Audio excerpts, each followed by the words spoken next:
ഇസ്രായേലുമായുള്ള സംഘർഷം തുടരുന്നതിനിടെ ഇറാനിലെ നേതാക്കൾ വിദേശത്തേക്ക് പോയെന്ന് സൂചന. പ്രസിഡന്റേതടക്കം 3 വിമാനങ്ങൾ ഇറാനിൽ നിന്ന് ഒമാൻ തലസ്ഥാനമായ മസ്കറ്റിലിറങ്ങി. വിമാനങ്ങളിലൊന്ന് സ്വകാര്യ വിമാനമാണെന്ന് റിപ്പോർട്ട്. വിവരങ്ങളുമായി അഗസ്റ്റ് സെബാസ്റ്റ്യൻ ചെയ്യുന്നുണ്ട്. അഗസ്റ്റ് സെബാസ്റ്റ്യൻ, ഇസ്രായേലുമായുള്ള സംഘർഷം തുടരുന്നതിനിടെ ഇറാനിലെ നേതാക്കൾ വിദേശത്തേക്ക് പോയെന്നുള്ള സൂചനയാണ് ഇപ്പോൾ ലഭിക്കുന്നത്. എന്തൊക്കെയാണ് മറ്റു വിവരങ്ങൾ? അഞ്ജലി, ഇറാനിൽ നിന്ന് പ്രസിഡന്റിന്റേതടക്കം 3 ഔദ്യോഗിക വിമാനങ്ങളാണ് മസ്കറ്റിലേക്ക് പറന്നത്. ഇതിൽ ഏതെങ്കിലും തരത്തിൽ ഭരണകൂടത്തിന്റെ തലവന്മാർ അതിലുണ്ടോ എന്ന കാര്യത്തിൽ ഒരു സ്ഥിരീകരണവുമില്ല. പക്ഷേ അതേസമയം ഇതിലുള്ളത് മസ്കറ്റ് കേന്ദ്രീകരിച്ച് നമുക്കറിയാം, അമേരിക്കയും ഇറാനും തമ്മിലുള്ള ആണവ കരാറിന്റെ മധ്യസ്ഥത വഹിച്ചിരുന്നത് ഒമാനാണ്. അപ്പോ ഒമാനിലേക്ക് പോകുന്നത് ഏതെങ്കിലും തരത്തിൽ ഈ സംഘർഷം അവസാനിപ്പിക്കാനുള്ള ഒരു മധ്യസ്ഥ ശ്രമത്തിന്റെ അവസാന ശ്രമമെന്ന നിലയ്ക്കായിരിക്കാനും സാധ്യതയുണ്ട്. ഒപ്പം തന്നെ ഏതായാലും ഈ റിപ്പോർട്ടിൽ സ്ഥിരീകരണം വരണം.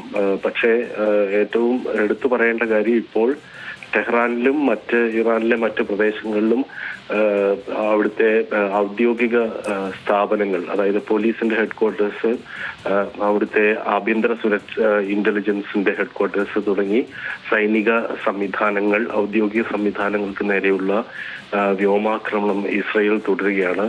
തിരിച്ച് ഇസ്രായേലിലേക്കുള്ള ഇറാന്റെ പ്രത്യാക്രമണം വളരെ ദുർബലമായി കഴിഞ്ഞിട്ടുണ്ട്. അവിടെ നിന്ന് ഇസ്രായേലിലേക്ക് പോകുന്ന മിസൈലുകളുടെ എണ്ണം വ്യാപകമായി കുറഞ്ഞിട്ടുണ്ട്.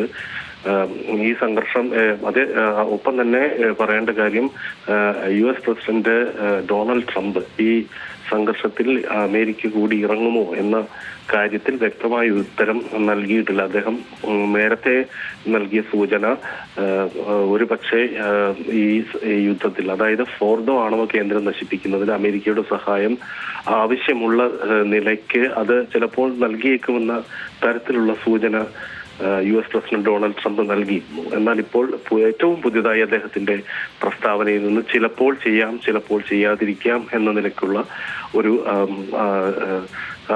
സന്ദിഗ്ധതയുള്ള ഒരു സന്ദേശമാണ് അദ്ദേഹം നൽകുന്നത് എന്നതും ശ്രദ്ധേയമാണ്.